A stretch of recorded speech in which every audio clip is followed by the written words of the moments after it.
जो परमात्मा के रूप में सबके हृदय में बैठे हैं और अभिज्ञ स्वराट हर वस्तु को वो जानते हैं, लेकिन आज वो नहीं जान पा रहे कि मेरे सखा मेरे बछड़े कहां चले गए। क्यों? ध्यान से सुनना। भगवान की शक्ति है एक योग माया जी और एक महामाया जी, और दोनों का काम ही है भुलाना। महामाया हमको भुला देती है कि हम कौन हैं। हम सोचते हैं हम ये हैं, हम वो हैं, हम फलाना है, ये सब। लेकिन वास्तव में जीव स्वरूप है कृष्णेर नित्य दास। हम भगवान के दास हैं, लेकिन हमको ये भूल गया। क्यों भूल गया? महामाया ने ढक दिया। ऐसे ही योग माया जी भगवान की शक्ति है, जो क्या करती हैं? भगवान को भी ढक देती हैं। वो भी नहीं जान पाते कि मैं भगवान हूं, और उनके जो भक्त हैं वृंदावन के, वो भी नहीं जान पाते कि वो भगवान हैं, और वो भी ये भी भूल जाते हैं कि हम उनके परिकर हैं। योग माया जो उनको सब भुला देती है। लेकिन ये अधिकार किसने दिया योग माया को? स्वयं भगवान ने ही दिया। योग माया, मुझको तो आनंद लेना है, तुम्हारी जब इच्छा हो हमको भुला देना, और जब इच्छा हो हमको याद दिला देना कि मैं ही भगवान हूं। तो योग माया जी भगवान के अनुसार ही कार्य करती है, क्योंकि भगवान को हर लीला में आनंद लेना है। ये सब समय मन में रखेंगे मैं ईश्वर हूं, भगवान हूं, तो वृंदावन की कोई भी लीला नहीं हो पाएगी। इसलिए उनको भुलाना बहुत जरूरी है। इसलिए कहा मोह विषय गोपीगण उपपति भावे, योग माया कौरिबे अपना प्रभावे। अमी न जानी गोपीगण, दुहु रूप गने दुहु नित्य हरे मन। धर्म छाड़ी राग दोहो कोरे मिलन, कबू मिले कबू न मिले देवे रे घटन। योग माया जी को भगवान ने स्वयं निर्देश दे रखा है, और एक है महामाया, सृष्टि स्थिति प्रलय साधन शक्ति एषः। जो सृष्टि स्थिति और प्रलय, ये महामाया जी क्या करती हैं? इन सब को कंट्रोल करती हैं। लेकिन इच्छानुरूप अस्य सचेष्ट ससा, गोविंदमादि पुरुषम तमम भजामि। भगवान के आदेश से ही महामाया जी ये सारे काया करती हैं, और भगवान के निर्देश से ही योग माया जी कार्य करती हैं। राधेश के लिए प्रभुत्व प्रमोद विनस ब्रज वंद आंग्री, कृपालुता दयाल अखिलता विश्व वंदम शिपूर्णमासी शीर्षा नमामि।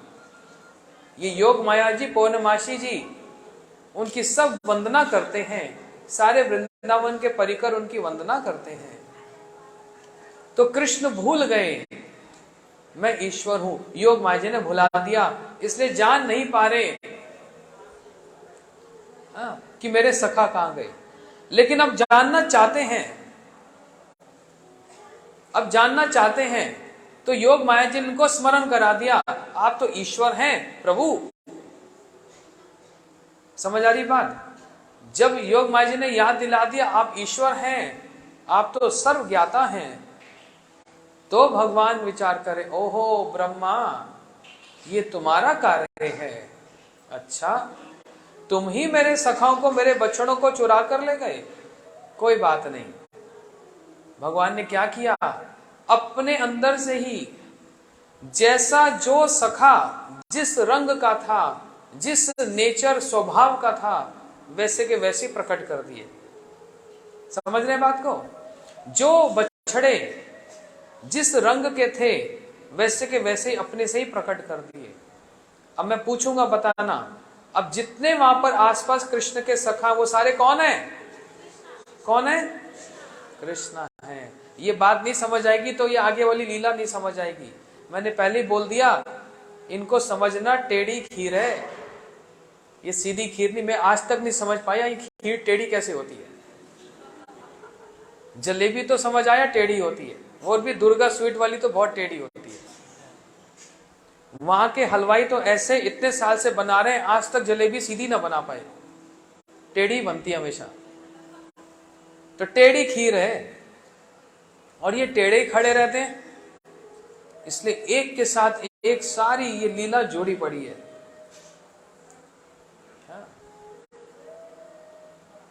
अब जितने वहां पर सखा वो कौन है बताओ?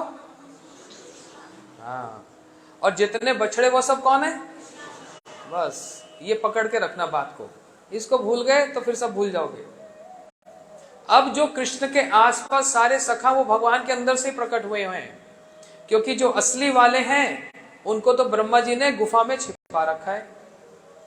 ये जानने के लिए ये भगवान है तो पहचान लेगा, और ये भगवान नहीं है तो बेकार में देवता इनकी जय जयकार करते हैं। इस बात की परीक्षा करने के लिए, टेस्ट करने के लिए। अब क्या हुआ, संध्या के समय में, लगभग यही समय गोधूली का समय जो होता है, अपने गैयों के साथ, बछड़ों के साथ, सखाओं के साथ ये आज वन से अपने गोश्त की तरफ आ रहे हैं, और सारे सखा इनकी कीर्ति का गान कर रहे हैं। प्रावश्यता गीत कीर्तिति, आज कन्हैया ने एक सांप को मार दिया, ऐसी ऐसी बात बोलते हुए आते हैं। आज कन्हैया ने ये कर दिया, आज कन्हैया ने तो एक बगुले को मार दिया, आज कन्हैया ने ये किया। उनकी कीर्ति का गान करते करते कृष्ण के पीछे पीछे चले। और जितने सखा अपनी अपनी माओं के पास, मैयों के पास पहुंच गए और उनकी गोद में बैठकर उनका स्तनपान कर रहे हैं। मैया उनको दूध पिला रही है। अब ये सारे सखा कौन है? वो सारी माताओं की इच्छा पूरी कर दी ना, जिनके मन में ये इच्छा थी कि कन्हैया हमारा यदि बालक बन जाए और हम भी दूध पिलाएं तो कितना आनंद हो। आज माताएं बड़े आनंद से, पता नहीं क्या हो रहा है उनको भी समझ नहीं आ रहा, इतना प्रेम उमड़ रहा है, आंखों से आंसू बह रहे हैं और स्तनों से दूध की धार, और अपने अपने बच्चों को वो दूध पिला रही हैं, क्योंकि वो सारे बच्चे कौन बने? हाँ। और गैया, उनके बछड़े जब उनके पास आए, आज गैया भी रो रही हैं, प्रेम के कारण रो रही हैं, और अपने अपने बच्चों को खूब आनंद से दूध पिला रही हैं। वो बछड़े सारे कौन है? तो इन गैयों की इच्छा भी पूरी हो गई। और ब्रज में एक बहुत बड़े ऋषि हैं, कुल गुरु बोलते हैं जैसे शांडिल्य ऋषि, उन्होंने नक्षत्र देख लिया और पूरे ब्रज में एक बात फैला दी, इस वर्ष सब अपनी कन्याओं का विवाह कर दो। यदि इस वर्ष कन्या का विवाह नहीं होगा तो सारी कन्या बूढ़ी हो जाएंगी, उनका कभी विवाह नहीं हो पाएगा। नक्षत्र ही नहीं है विवाह का।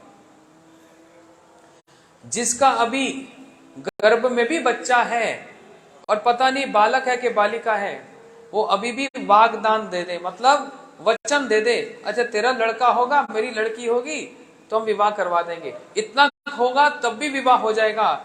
लेकिन इस वर्ष यदि विवाह नहीं किया तो कभी विवाह नहीं होगा। इसलिए सभी गोपों ने अपनी अपनी कन्याओं का विवाह गोपों से करवा दिया। बताओ वो सारी कन्या का विवाह किससे हुआ? उन सबकी इच्छा भी पूरी हो गई। ये लीला 1 साल तक चलती गई, 1 साल तक यही होता गया। और एक दिन बलराम जी ने, जो कृष्ण के बड़े भाई बलदेव जी, योग माया जी ने उनको 50% हटा दिया, मतलब उनके ऊपर जो पर्दा था वो हटाया। और बलराम जी ने देखा है ये क्या हो रहा है। मैं पहले जब कन्हैया के साथ आता था तो जितनी माता वो अपने बच्चों को दूध पिलाती थी, लेकिन देखती थी कृष्ण की तरफ। जितनी गाय अपने बछड़ों को दूध पिलाती थी, देखती थी कृष्ण की तरफ। अब कोई मेरे कन्हैया को देखता ही नहीं, सब अपने अपने बच्चों में, अपने अपने बालकों में सब मग्न है पूरी। 1 साल के बाद क्यों पूछा बलदेव जी ने? 1 साल से लीला चल रही है, क्योंकि योग माया जी ने बलराम जी को भी ढका हुआ था। लेकिन 50%, 50% वो पर्दा हटाया, तब बलराम जी ने ये सब देखा और आकर कृष्ण से कहने लगे, कन्हैया ये ब्रज में सब उल्टा पुल्टा क्या हो रहा है, समझ नहीं आ रहा। केयम या कुता अयाता देवी नारी उता श्री प्राय मायास तुम्हें भ्राता न अन्य च विमोहनी। मेरे को कोई साधारण माया, साधारण माया मेरे को ढक नहीं सकती। प्राय मायास तुम्हें भ्राता, ये निश्चित रूप से ये मेरे भाई कृष्ण की माया है, योग माया, जिसने मेरे को ढक दिया और आज तक 1 साल तक मैं नहीं जान पाया, 1 वर्ष के बाद जान पा रहा हूं कि ये क्या हो रहा है। समझ आया? तो बलराम जी ने कृष्ण से पूछा, भैया ये क्या हो रहा है? बोलते, बड़े भैया दादा क्या हो रहा है समझाओ तो। बोलते, हम दोनों एक साथ आते थे, सारी माताएं तुमको देखती थी, तुमको दूध पिलाना चाहती थी, लेकिन आज कोई तुमको देखती नहीं, अपने बच्चों में ही सब मग्न है। सारी गैया जब वो नया बछड़ा देती है तो पुराने बछड़े को लात मारती है और नए बछड़े को दूध पिलाती है, ऐसे ही होता है ना। लेकिन अब मैं ये देख रहा हूं कि नए बछड़े को तो लात मार देती है और पुराने वाले को खूब दूध पिलाती है। ये बात हमको समझ नहीं आ रही। और कन्हैया हा हा करके हंसे, बोलते, दादा यह पापड़ बेलते बेलते 1 साल बीत गया, आज आपको चेत आई, आज आप पूछ रहे हो। तो 1 वर्ष बीत गया इस तरह से, उन माताओं के मन की इच्छा को पूर्ण किया 1 वर्ष तक, उन गैयों के मन की इच्छा पूर्ण किया 1 वर्ष तक, और गोपियों के साथ विवाह भी हो गया। ये सारी मनोकामनाएं एक साथ पूरी कर दी।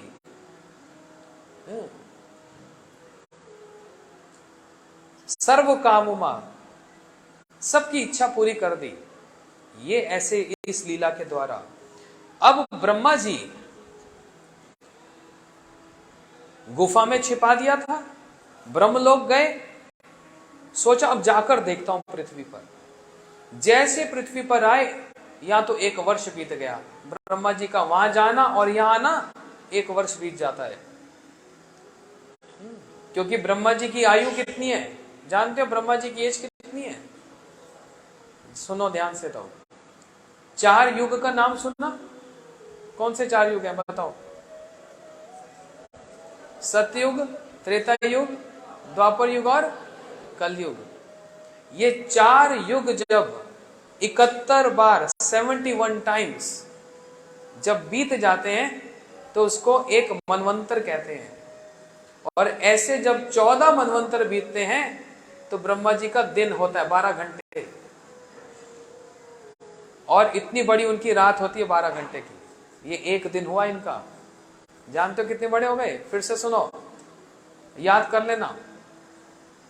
4 युग, सतयुग, त्रेता, द्वापर और ये 4 युग जब कितनी बार बीतते हैं? 71, 71 बार जब बीत जाते हैं उसको कहा जाता है एक मनवंतर। क्या कहते हैं? ऐसे जब 14 मनवंतर बीतते हैं तो ब्रह्मा जी के 12 घंटे होते हैं, दिन, और उतनी बड़ी उनकी रात। इसलिए ब्रह्मा जी यहां गुफा में छिपाए और उधर चले गए अपने धाम में। वहां से जब लौट कर आए देखने के लिए, देखता हो क्या रहा है, यहां तो ब्रह्मा जी का 1 सेकंड और हमारी पृथ्वी का 1 साल, 1 वर्ष बीत गया। ब्रह्मा जी आकर देखा गुफा में तो सब वैसे के वैसे ही हैं, तो ये कन्हैया के साथ कौन है सारे? समझ नहीं आ रहा ये क्या है। फिर जाकर देखा कहीं गुफा से तो आ तो नहीं गए। गुफा में जाकर देखा तो बछड़े वहीं पर और सखा भी वहीं पर पड़े हुए हैं। और ये फिर ये कृष्ण के साथ ये सब कौन है? 4 मुंह से ब्रह्मा जी की तो खोपड़ी घूम गई। मैं समझ नहीं पा रहा ये क्या हो रहा है। तब भगवान ने ब्रह्मा जी को दिखलाना चाहा कि क्या हो रहा है। और क्या देखा? वो जितने सखा बैठे थे, जितने बछड़े बैठे थे, सब चतुर्भुज नारायण, चार भुजाधारी नारायण। और ब्रह्मा जी को तो सिर घूम गया, एक नारायण मेरे प्रभु हैं, मेरे इष्ट हैं, यहां तो चारों ओर नारायण ही नारायण। और इन सब नारायणों के जो कारण कौन? वो थे कृष्ण, जिनसे ये सब प्रकट हुए।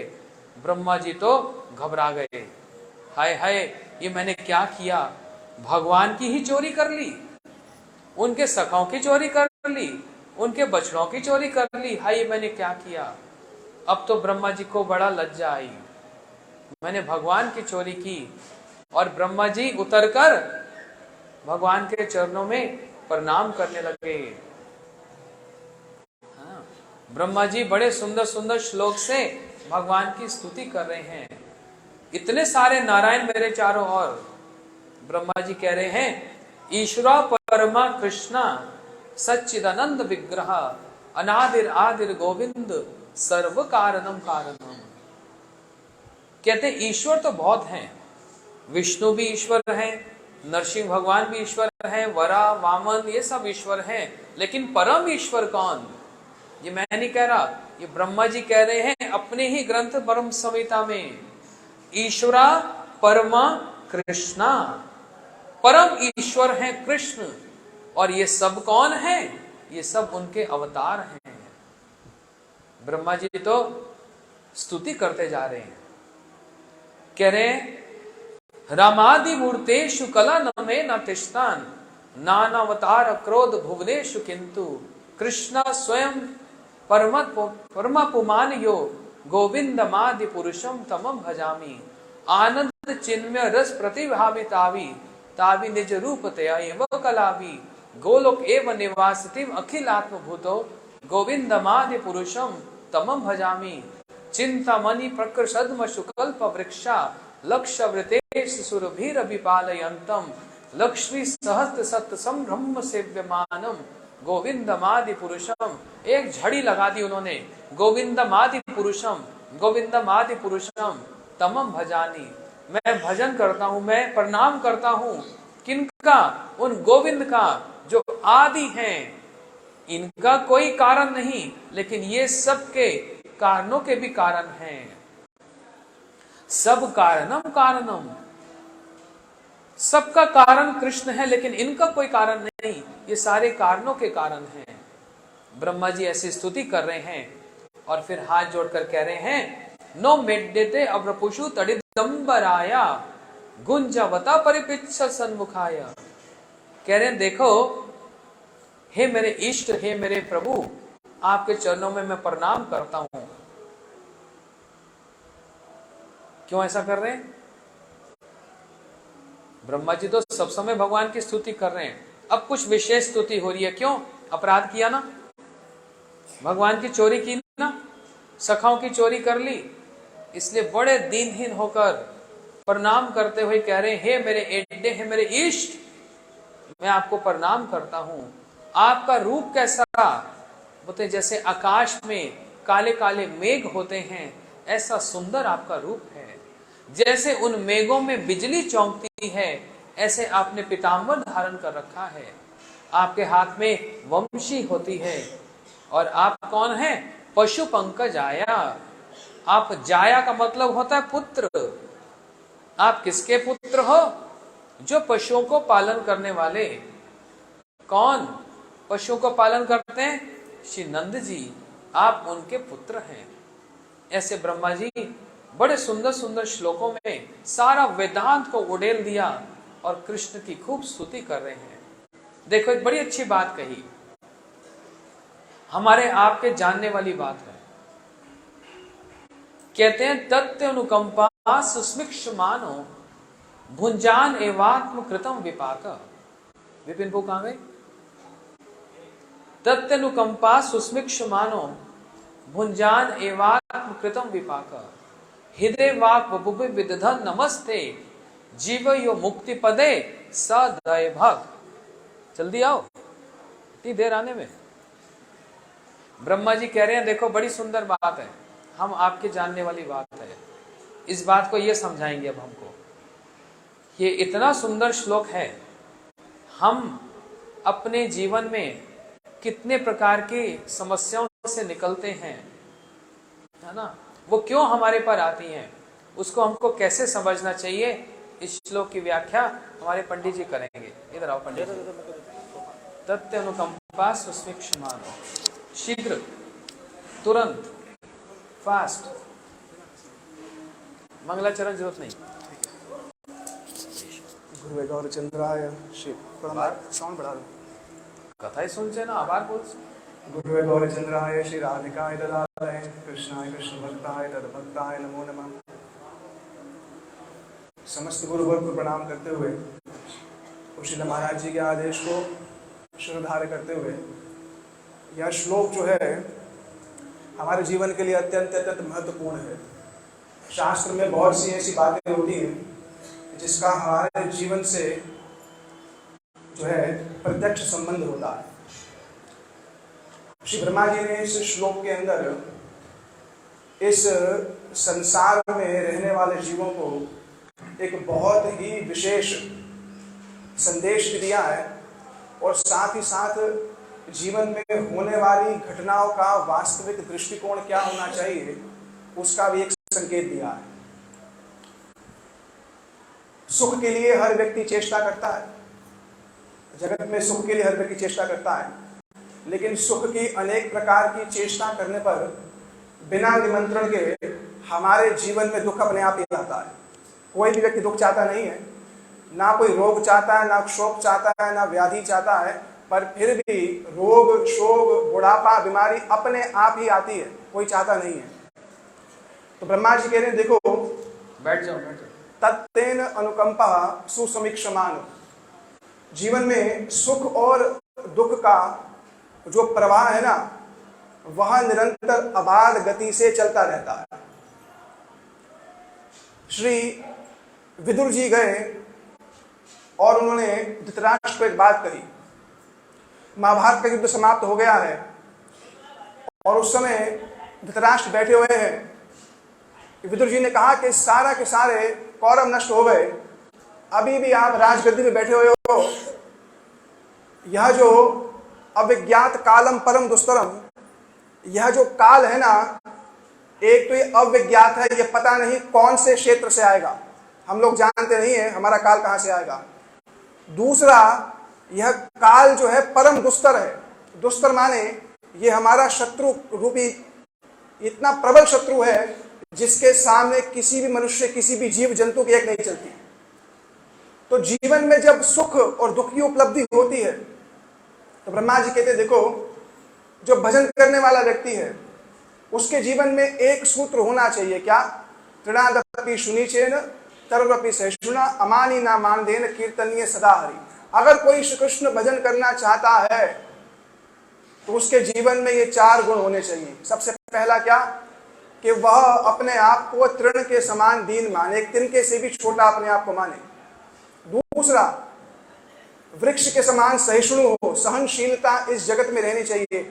हमारे गुरुपाद पद में कहते हैं ये जगत क्या है? रण क्षेत्र है। ये जगत क्या है? रण क्षेत्र है, शिक्षा क्षेत्र है। इस जगत में आकर के यह शिक्षा ली कि इस जगत में कोई भी सुखी नहीं रह सकता, ये शिक्षा है। और जितनी भी हमारे सुख की चेष्टाएं हैं वो एक दिन अवश्य ही विफलता को प्राप्त होंगी।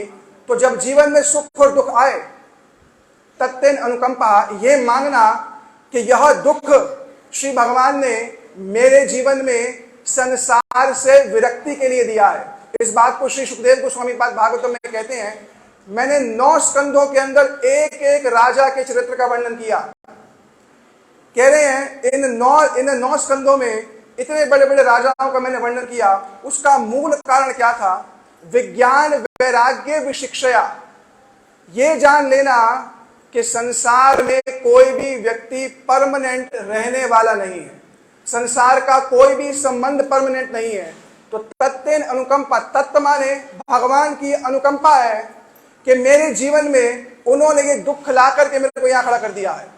प्राय सुख में कोई आता नहीं भगवान के पास। सुख में कौन सिमरन करे? आराम से अपना घर बैठो, टीवी देखो, परिवार के साथ घूमो। जीवन में दुख की उपलब्धि क्या करती है? सबसे पहले ये प्रश्न उदय करती है कि मैंने तो जीवन में किसी का गलत किया नहीं, फिर मेरे साथ क्यों हो रहा है। ये प्राय सबका प्रश्न रहता है, why do bad things happen to good people. हमने तो किसी को कुछ कहा नहीं, हमारे जीवन में क्यों हो रहा है। तब साधु शास्त्र बताते हैं, अरे कर्मणा गहनम गति, कर्म की गति तो बड़ी गहन है। बरगद का वृक्ष यहाँ पर खड़ा हुआ है, उसको खोद करके देखो ना, उसकी जड़ मिलेगी 1 किलोमीटर दूर। ऐसे ही इस जीवन में जो भी आ रहा है वो केवल इस जीवन से संबंधित नहीं है, ये हमारे पूर्व जन्मों के कारण आ रहा है। तत्तेन अनुकंपा, ये कृपा है। परीक्षित जी इस भागवत जी के आधार में हैं। 7 दिवस बाद तक्षक ने आकर के मारने का पूरा उनका वो था, तो परीक्षित ने क्या कहा, तक्षकम अनलम मम विरक्तिर कारणम। अगर मेरे को ये पता चला जिस दिन कि तक्षक आकर के मेरे को दंशन करेगा, 7 दिन बाद मैंने जाना है, इसका मैंने भली भांति परिचय कर लिया है, उस ब्राह्मण के शाप को कोई भी अब निरस्त नहीं कर सकता, क्योंकि ब्राह्मण ने शाप दिया है। तो यह उस तक्षक की मुझ पर कृपा, क्योंकि मुझे पता चल गया, उन्हें डेट पता थी किस समय जाना है। हम लोगों को डेट नहीं पता है और हम निर्भय होकर के बिना मस्तक पे तिलक, बिना गले में कंठी, बिना मुख पे नाम के निर्भय इस संसार में जी रहे हैं। आज अवसर मिला है भागवत में बैठने का और निर्भय होकर के जाएंगे, अरे अगले वर्ष महाराज जी आएंगे ना, हम फिर बैठ जाएंगे। कौन गारंटी लेगा? कोई ले सकता है? कोविड की हालत आप सबने देखी, तत्क्षणात शरीर छूट रहे थे, कोई डॉक्टर, कोई मेडिकल साइंस रोक नहीं पा रही थी। तो ये अनुकंपा है जब जीवन में ऐसी घटना घटती है, लेकिन ये भगवान की कृपा है, इसको बताएगा कौन? संसार के पास जाओगे ना, अरे बड़ा भजन करने वाले हो तुम, तो तुम्हारे जीवन में इतना दुख, लोग कहेंगे अरे तुम कृष्ण भजन करते हो, तो कृष्ण भजन करने वाले इतना दुख तुम्हारे जीवन में, ये सिखाएगा कौन? ये सुसमीक्षमाणो, इसकी सुंदर समीक्षा कौन करेगा? इसकी सुंदर समीक्षा करेगा साधु। साधु बताएगा, देखो भैया ये एक घटना घटी जिसकी वजह से तुम श्री भगवान की ओर परिवर्तित हो सकते हो। तो अगर कोई इसको कृपा मान ले, भुंजान एव आत्मकृतम, मेरे जीवन में जो ये हो रहा है इसका जिम्मेवार केवल मैं हूं और कोई नहीं है। ना कोई किसी के सुख का कारण है और ना ही कोई किसी के दुख का कारण है। भुंजान एव आत्मकृतम, एव माने ही, एवात्मकृतम मैं ही इसका कारण हूं। अगर कोई इतना मान लेता है और ऐसे करते हुए हृदवाक वपु भी अपने हृदय से, अपनी वाणी से और अपने मन से केवल भगवान के शरणागत होता है ना, हे प्रभु अब तो मैंने पीछे बहुत कर लिया, मैंने बहुत कर लिया, अब मैं नाचो बहुत गोपाल, मैं बहुत नाच लिया, काम क्रोध को पहिन चोलना, निंदा शब्द रसाल गोपाल, अरे मैं बहुत संसार में घूम लिया। अभी गा रहे थे ना, इतनों को अपना समझा, इतने ही घर बनाए। कितने घर बनाए हमने? ये पहला घर नहीं है, ये पहली बार मनुष्य जीवन नहीं मिला, लेकिन इस मनुष्य जीवन का सौभाग्य क्या हुआ कि हमें भागवत जी के मनोरंजक पक्ष को नहीं, भागवत जी के वास्तविक पक्ष को सुनने का अवसर मिल रहा है। भागवत जी के विषय में कहा गया, पद्म पुराण कहता है, कलयुग में भागवत घर घर बेची जाएगी। लोग इस भागवत को जीवन नहीं जीविका बनाएंगे। ऐसे जीविका वाले लोगों से भागवत ना सुनना। क्यों? क्योंकि वो स्वयं सोए हुए हैं, वो दूसरे को क्या जगाएंगे? जो सोया हुआ है वो दूसरे को नहीं जगा सकता। भागवत जी जगाने का विषय है। उठो रे भाई, आर ता समय न आए, बोलो कृष्ण भजो उच्च स्वरे। हम फिर उठेंगे। 10 साल से, कुछ लोगों को तो मैं जानता हूं 10 साल से आ रहे हैं, गले में कंठी नहीं आती, कृष्ण नाम नहीं लेते। साधु के पास आने का लाभ कुछ नहीं है। साधु के पास आने का संकेत क्या है? मैं जल के निकट गया और मैं नहा करके निकला हूं, तो उसका पहला प्रभाव क्या होगा? मेरे शरीर पर जल की कुछ बूंदें होंगी या मेरा शरीर शीतल होएगा। मैं अग्नि के निकट गया, मेरे शरीर पर ताप दिखेगा ही दिखेगा। ऐसे ही मैं साधु के निकट आया, भागवत के निकट आया, तो भागवत जी के विचार अगर मेरे जीवन में प्रतिफलित हुए तभी माना जाएगा कि मैं भागवत के निकट आया हूं। तो कोई ये मान ले पहले मेरे से जो हुआ सो हुआ, पहले जो हुआ सो हुआ, अब मैं दोबारा नहीं करूंगा। हृदय से, वाणी से, शरीर से अगर प्रणाम करता है तो ब्रह्मा जी कहती हैं, तो उस समय वह कहते हैं कि नमस्ते जीवित, ये ऐसा जीव इस संसार से निवृत्त होने का अधिकारी हो जाता है। हम सब लोगों को इस संसार को छोड़ करके भगवान के धाम जाने का एक बहुत ही सुंदर अवसर मिल रहा है। ये अवसर चूक ना जाए, ये वाणी मन में स्पंदन पैदा करे कि मैं सुन तो रहा हूं, क्या मैं वास्तविक रूप में पालन करने की इच्छा रखता हूं? मैं साधु को क्या दूंगा? मैं भागवत जी को क्या दे पाऊंगा? केवल और केवल श्रद्धा से जो साधुओं ने कहा उसका पालन करूं, और अपने कर्म को जब मैं ये बोलूंगा ना भगवान से कि मेरे माध्यम से कुछ पूर्व काल में शुभ अशुभ बहुत कुछ हो गया है, लेकिन उनके निकट जाकर के क्षण मात्र की शरणागति भी क्या कर दी है, क्षण मात्र की शरणागति भी क्या करती है। हमारे रूप गोस्वामी इस बात को कहते हैं, प्रारब्ध कर्म विरोधी वेदा। ये नाम जिह्वा पर आते ही क्या होगा? प्रारब्ध है ना, एक कर्म कौन सा होगा ये बात करके शेष करूंगा। एक कर्म होता है जो हमने किया, जैसे बैंक में 3 तरह का पैसा होगा। एक पैसा आपने बैंक में रख दिया 1 लाख रुपया, ठीक है, उस 1 लाख रुपए में से आप कैशियर के पास गए, कैशियर ने आपको 10,000 रुपए दे दिए, वो 10,000 रुपए आप खर्च कर रहे हैं। ऐसे ही कर्म की 3 श्रृंखलाएं होती हैं। बाण चलाने वाले के पास 3 बाण होते हैं।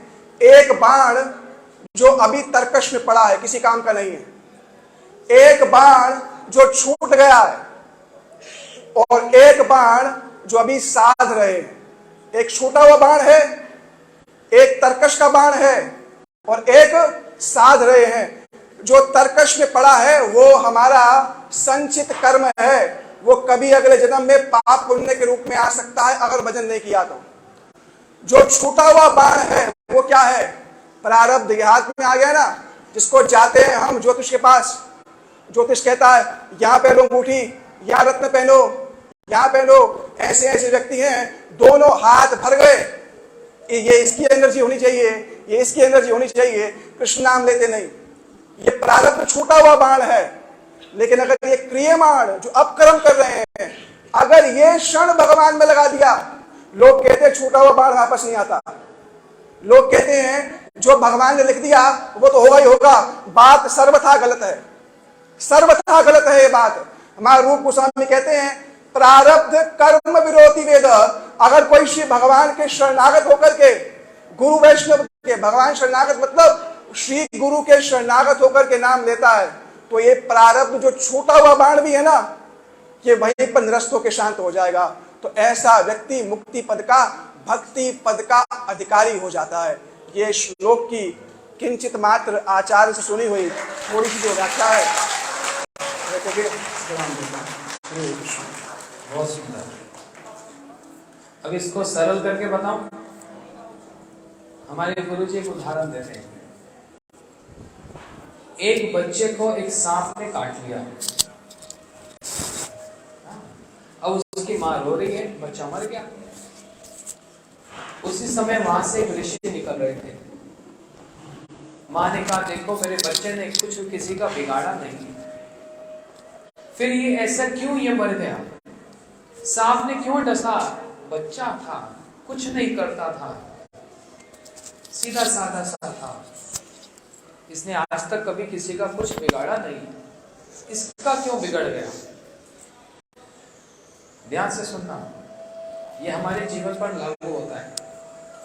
और ऋषि बड़े तेजस्वी ऋषि थे। बोलते किस सांप ने डसा है उसी को यहां बुला दूंगा। कहां है वो सांप? इधर आओ। जिसने इसको डसा तुम नहीं आएगा तो मंत्र फूंक दूंगा, वहीं पर ही मर जाएगा। और वो सांप भी कांपता कांपता कांपता ऋषि के पास आ गया। क्यों डसा तूने बच्चे को? इसने तेरा क्या बिगाड़ा? तेरा कुछ बिगाड़ा? क्यों मारा इसको? सांप ने कहा अब मुझ पर क्यों बिगड़ते हो? तो क्या करूं? जिसने मुझको कहा था डसने के लिए उस पर बिगड़ो, हमारे ऊपर वाले उनसे बात करो। किसने बोला था तेरे को?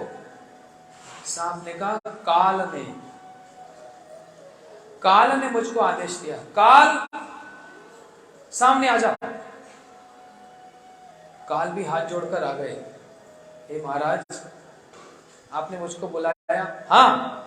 तूने क्यों बोला सांप को? इस बच्चे ने तेरा क्या बिगाड़ा? बोलते मुझ पर क्यों बिगड़ते हो? तो फिर क्या करूं? मेरे ऊपर वाले जिन्होंने कहा था उसको बिगड़ो। तेरे ऊपर कौन है? बोलते मेरे ऊपर है मृत्यु। मृत्यु ने मुझको कहा था। ऋषि तो मृत्यु को बुला लिए, ए मृत्यु इधर आ जाओ सामने। रावण जो था ना, रावण, वो तो कोई ऋषि नहीं था, राक्षस था। मृत्यु के ऊपर पैर रखकर बैठता था, इतना उसका पराक्रम। जिन नव ग्रहों के चक्कर में हम फंसे रहते हैं और उन ग्रहों के कारण हमको भोगना पड़ता है, वो 9 ग्रहों को तो रावण ने अपने कारागृह में, अपने जेल में बंद रखा था। और रावण आदेश करता था, ये सारे ग्रह जितने हैं ठीक ठीक घर पे बैठना। सारे 9 ग्रह उसके आदेश से चलते हैं, मृत्यु उसके पैरों में। और ऋषियों की तो बात ही क्या, कि मृत्यु सामने आ जा। मृत्यु भी सामने आ गई। तुमने क्यों बोला काल को, और काल ने बोला सांप को? मृत्यु ने कहा हमको भी क्यों बिगड़ते हो? जिसने मेरे को आदेश किया उस पर बिगड़ो। अब तुम्हारे ऊपर कौन है? बोलते यमराज। अब तो ऋषि और हैं, यमराज कब से अन्याय करने लग गए। ये तो सबसे ऊपर लॉ डिपार्टमेंट है। यमराज आप तो धर्मराज हो, आपको तो समझ है, आपने ऐसा क्यों किया? एक बच्चे को मार दिया जिसका कोई दोष नहीं, इसने क्या बिगाड़ा था? यमराज जी हंसकर कहने लगे, महाराज आप मुझ पे क्यों बिगड़ते हो? ये मेरे साथ बैठा एक चित्रगुप्त, इसने कुछ लिखा था और वो पढ़ के सुना दिया, और जो इसने पढ़ के सुनाया उसके अनुसार इसको यही दंड मिलना था। तो मेरा कोई दोष थोड़ी ना है, मेरा दोष नहीं। ये तो चित्रगुप्त से बात कर लो। तो महाराज ने भी, यमराज जी ने भी चित्रगुप्त को बुला लिया, चित्रगुप्त तुम आ जाओ। तो ऋषि ने पूछा, चित्रगुप्त ये सब तेरा किया धरा है, तूने ऐसा किया, क्यों ऐसा बोला तूने, क्यों पढ़कर सुनाया? यमराज जी ने मृत्यु को, मृत्यु ने काल को, और काल ने सांप को, सांप ने बच्चे को डस दिया। चित्रगुप्त हंस के कहने लगे, महाराज आप तो पढ़े लिखे विद्वान हो, सब जानते हो, क्या मैंने अपने आप लिखा? सब मेरे को सपना आ रहा था, मैं अपने आप से तो कुछ नहीं लिखा। जो ये करता गया मैं वो लिखता गया, और मेरे मालिक यमराज जी ने पूछा तो जो लिखा था पढ़ के सुना दिया। अब कोई मेरा दोष है? ना चित्रगुप्त का दोष, ना यमराज जी का दोष, ना मृत्यु का, ना काल का, ना सांप का। किसका दोष निकला? किसका दोष निकला? जो ये करता गया वो मैं लिखता गया। इसलिए तत्नुकंपा सुस्मिक्षमानो भुंजान एवात्म कृतम विपाका। मेरे अपने कार्य, मेरे अपने कर्म ही मेरे को सुख देते हैं और मेरे को दुख देते हैं। ये बात अगर किसी को समझ आ गई, जीव कृष्णदास ए विश्वास कर ले तो आर दुख नहीं। ये बात अगर समझ आ गई ना कि अपने कर्मों का ही मेरे सामने प्रारब्ध है। कोई बड़े महल में रहता है, कोई छोटी सी झोपड़ी में रहता है, हमारा सबका अपना अपना प्रारब्ध हमारे साथ साथ चल रहा है। इसलिए कोई किसी का पैसा नहीं मार सकता, कोई किसी का सिर नहीं फाड़ सकता। मेरे अपने कर्म मेरे सामने आ रहे हैं, और आ रहे हैं तो बहुत अच्छी बात है, आकर चले जाएं सुख हो जाएगा। कैसे? शरीर में एक फोड़ा हो गया, एक बॉइल आ गया, अब वो जब तक रहेगा दर्द होता रहेगा। डॉक्टर के पास जाएंगे, वो कहेगा ऑपरेट करना पड़ेगा, थोड़ा सा ऑपरेशन है, सर्जरी है, ठीक हो जाएगा। डॉक्टर जैसे ही उसको ऑपरेट कर रहा है चिल्ला रहा है लेकिन दर्द तो होगा, और उसके बाद वो सही हो जाएगा, और शरीर में जितना पॉइजन जा रहा है वो सब समाप्त हो जाएगा। और वो अगर रहा तो बढ़ता जाएगा, बढ़ता जाएगा, बढ़ता जाएगा। इसलिए भक्त प्रार्थना करता है, हे भगवान मेरे प्रारब्ध का जो है मेरे सामने ले आओ। आपकी भक्ति करते हुए, आपका नाम करते करते मैं प्रारब्ध को भोग लूंगा। और गुरु जी कहते थे, हंस के या रोकर, जैसे भी भोगना है भोग लेना। अगर रोकर भोगोगे तो सोचोगे रोने से कम हो जाएगा, ऐसा तो होगा नहीं।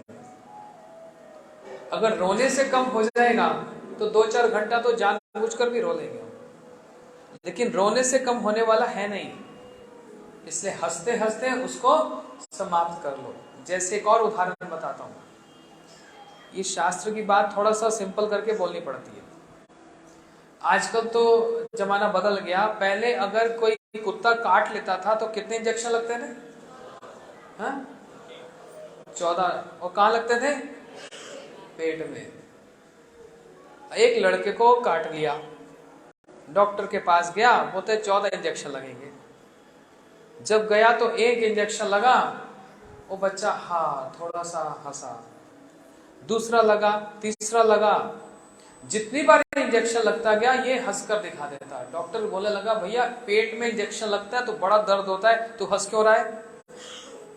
बोलते मैं तो काउंट डाउन कर रहा हूं, मैं तो गिनती कर रहा हूं कितने रह गए। अब 1 गया, 2 गया, 3 गया, अब तो बस 2 रह गए, 12 पूरे हो गए, 14 का पूरा कोर्स हो गया। ऐसे ही ये प्रारब्ध का खेल तो बहुत अनूठा है भैया। किसी को तो राजा बना दे और किसी को रंक बना दे, और दोनों स्थिति में ही वो राजा हो के रंक हो, यदि भगवान की भक्ति करता है और इन विषयों को अच्छे से समझता है तो उसको कभी भी किसी भी स्थिति में कोई दुख होगा ही नहीं, क्योंकि उसको एक समझ आ गई है कि कुछ ना भी मैं रो लूं ये खत्म होने वाला नहीं, जब तक मैं भोग नहीं लूंगा ये समाप्त होने वाला नहीं। भोग कर ही समाप्त होगा। तो अभी जो भुगत रहा हूं अच्छा है, एक तो खत्म हो गया, बहुत अच्छा है, दूसरा तो चला गया, बहुत अच्छा है, तीसरा भी चला गया, लेकिन मैं कब तक इस चक्कर में फंसता रहूंगा? अरे 1 गया, 2 गया, तो दुख के दुख तो आए जा रहे हैं, समस्या आई जा रही है। कोई ऐसा उपाय है कि इसको एकदम से क्रॉस कर दिया जाए? है। क्या है? भगवान का नाम। भगवान का नाम करने से प्रारब्ध भी पलट जाता है, भगवान का नाम करने से, क्योंकि ये ऐसे हैं जो इम्पॉसिबल को पॉसिबल कर सकते हैं, अपने गुरु जी के मरे हुए पुत्र को वापस ला सकते हैं। तो क्या हमारे प्रारब्ध को ये विनष्ट नहीं कर सकते? इसलिए भगवान से भी बढ़कर जो चीज है उसका सहारा लो। अब भगवान से बढ़कर और क्या है? हरि से बड़ा अंत में निकला ये परिणाम, हरि से बड़ा हरि। हरि का नाम, यही तो सब चिल्ला चिल्ला कर बोल रहे हैं। 7 दिन से यही मैं चिल्ला रहा हूं, रोज अपने घर में नाम करो। ये नाम करने से सारे प्रारब्ध ये समाप्त हो जाते हैं। अब आप सोचोगे नाम करने से ऐसा हो जाता है, इसका मतलब दुख नहीं आएगा। अब बहुत सारे यहाँ भक्त बैठे होंगे, कहेंगे हम तो 15 साल से नाम कर रहे हैं, दुख तो आ रहा है। अभी 2 दिन पहले बहुत तेज बारिश हुई थी, है ना, और जो कथा सुनने में आ रहे थे ना, जो कथा सुनने आ रहे थे, अपने घर से निकले तो छाता खोल लिया। जैसे हम छाता खोलते हैं तो बारिश रुक जाती है, छाता खोलने से बारिश रुक जानी चाहिए ना, बारिश तो नहीं रुकेगी, आप भीगने से बच जाओगे। इसका मतलब समझ आया? आपने छाता खोला तो बारिश तो नहीं रुकेगी, लेकिन बारिश से आप भीगने से बच गए। ऐसे ही नाम करने से कोई बड़ा हो के छोटा हो, कोई सन्यासी हो के ग्रस्त हो, कोई ब्राह्मण हो के शूद्र हो, कोई विचार ही नहीं है। हर स्थिति में इस नाम का सहारा लिया जा सकता है और लेना ही चाहिए। या शत्रुत्वा तत्परो भवेत्, करना ही है। और इसको करने से आपने छाता खोल दिया, बारिश नहीं रुकी, आप भीगने से बच गए। ये कवच है जो हमारी रक्षा करता है, ये कवच है। इसलिए उस नाम का सहारा लेना चाहिए। वो नाम क्या कहते हैं ना, कलयुग के क्या आधारा, कलयुग क्या आधारा? नहीं जी, कलयुग तो मोबाइल आधारा। और टाइप करे जा तू उधारा।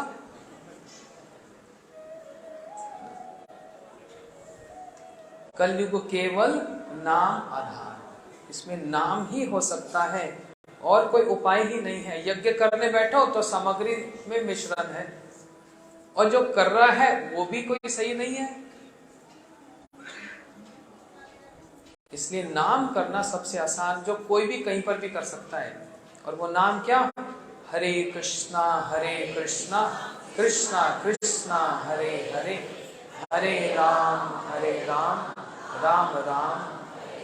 अच्छा, सबकी जेब में 10-20 रुपया तो होगा ही होगा, होगा क्या नहीं होगा? नहीं होगा तो किसी की जेब मार लेना। नहीं, ऐसा नहीं करना। देखो, बाहर इतने सुंदर सुंदर ये ग्रंथ हैं जिसमें ये शिव जी कौन हैं उनके संबंध में पता लगेगा। गीता जी का सार क्या है ये पता लगेगा। ये छोटे छोटे ग्रंथ बस 10-20 रुपए के, क्या भगवान का प्रसाद ये साथ लेके नहीं जा सकते? हम रोज प्रसाद लेके जाते हैं, लेकिन इससे बढ़कर कोई प्रसाद होगा ही नहीं। क्यों बोल रहा हूं? घर में रखा होगा ना, तो घर वाले या घर का बच्चा कभी तो पढ़ेगा, और जैसे इसको पकड़ेगा और पढ़ेगा, उसका जन्म जन्म का प्रारब्ध तो वहीं पर समाप्त हो जाएगा। क्योंकि इससे क्या होगा? हमको समझ आएगी। इसलिए 20-30 रुपए कोई बहुत बड़ी बात नहीं होती, इतने में तो पानी खरीदने में मिल जाता है। लेकिन ये लेने से पूरे जीवन की हमारी शैली रहनी वो बदल जा सकती है। इसलिए सभी एक एक ग्रंथ तो लेकर जरूर जाओ प्रसाद के रूप में। ये भागवत जी का प्रसाद है, घर में जाकर किसी को दे दो, ये दान है ग्रंथ का। इसलिए ब्रह्मा जी बहुत कुछ कह रहे हैं, बहुत कुछ कह रहे हैं, लेकिन कृष्ण तो देख ही नहीं रहे ब्रह्मा जी के प्रति। अचानक ब्रह्मा जी के मुंह से एक बात निकल आई। इतने सारे श्लोक सुना रहे थे ना, कह रहे हैं अहो भाग्यम, 2 बार कहा अहो भाग्यम, नंद गो व्रजाकुसम, यन मित्र परमानंदम पूर्ण ब्रह्म सनातन। अहो भाग्य है किसका? बोलते ये ब्रजवासियों का। नंद गो व्रजाकुसम, ये नंद महाराज जी का और उनके ये गोष्ठ का, सारे ब्रजवासियों का अहो भाग्य, जिनके श्री कृष्ण मित्र की तरह खेल रहे हैं। जो इतने बड़े भगवान वो एक मित्र की तरह इनके साथ खेल रहे हैं। अहो भाग्य है इनका। अभी तक तो कृष्ण देख नहीं रहे थे, और जैसे ही वृंदावन के वासियों की जय जयकार होती है, भगवान की दृष्टि एकदम पड़ गई ब्रह्मा के प्रति। अच्छा, और मुंह में थोड़ी सी हंसी आ गई। बस ब्रह्मा जी समझ गए यही इनकी कमजोरी है। देखो, सबकी एक एक कमजोरी होती है। किसी की कमजोरी होती है पैसा, उसको लगता है यहां इन्वेस्ट करूं तो यहां मिलेगा, ये करूं तो पैसा मिलना चाहिए। और किसी की कमजोरी होती है मिठाई खाने की, यहां तो वो सिंगला स्वीट पे चला जाए, इधर पास में ही है, और अंदर जाते देखेंगे 150-200 वैरायटीज पड़ी है। वाह, कहां से शुरू करूं? एक खाऊं, दो खाऊं, और शुद्ध पवित्र। देखो, मैं प्रमोशन कर रहा हूं। बैठे हैं? कहाँ है? अरे आप यहाँ आए, हमको पता ही नहीं लगा। वाह, बहुत अच्छा। नहीं, मैं रोज वहां से निकलता हूं इसलिए देखता हूं। हम आपका स्वागत करते हैं। हरे कृष्णा। हाँ, तो वहां पर जाए, इतनी मिठाइयां एकदम साफ सुथरी, पवित्र, शुद्ध, और देखकर मुंह में पानी आ जाए। तो जिसकी ये कमजोरी, वो बार बार दुकान के आगे से निकले फिर आ जाए। मैं भी 10 बार गया था, रोज वहां से जाता हूँ। हाँ, दिखता है सिंगला, तो सोचा एक दिन जाऊंगा, समय नहीं मिल पाया, ये खुद ही चले आए आज। पूरी मिठाई यहाँ चली आई।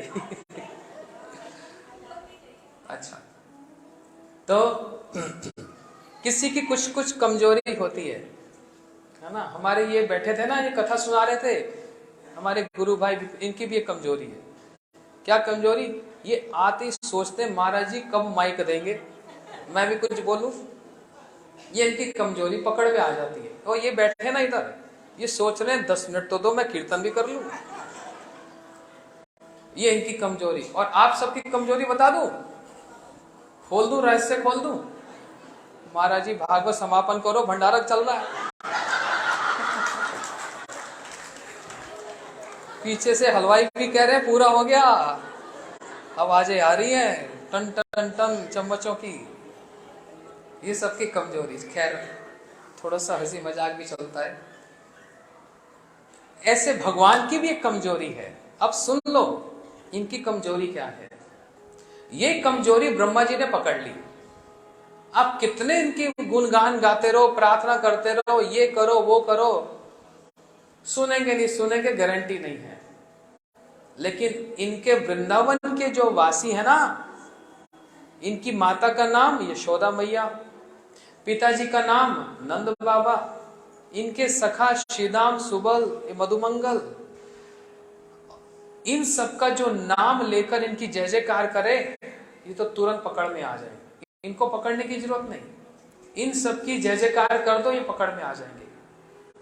और इन सभी वृंदावन के भक्तों में सबसे बड़ी है इनकी गोपियां, जिन्होंने अपने प्राण, अपना प्रेम, सब कुछ कृष्ण को निछावर कर दिया, सब कुछ। उन गोपियों में सबसे बड़ी एक है जो वृंदावन में जाके सब उनका नाम लेते हैं। कौन है?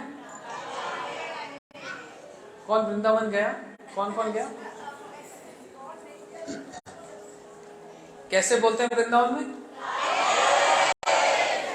इतने धीरे कोई ना बोले।